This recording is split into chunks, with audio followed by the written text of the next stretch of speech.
Parang nakakatakot naman dito sa pinuntahan nating lumang bahay. Huwag ka matakot, nandito lang ako. Pasok na tayo.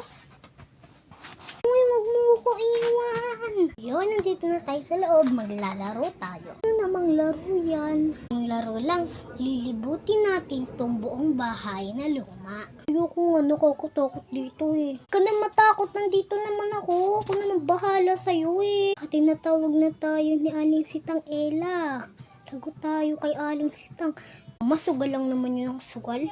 Di naman ako inaalagaan. Pasok doon na lang tayo sa may kwarto. Saglit! Oh, mga bata. Halika dito, gagawin ko kayong laruan. Mga hawak ng laruan. Ilalagay ko kayo sa loob niya. Poo! Ha ha! Ella, tulungan mo ako!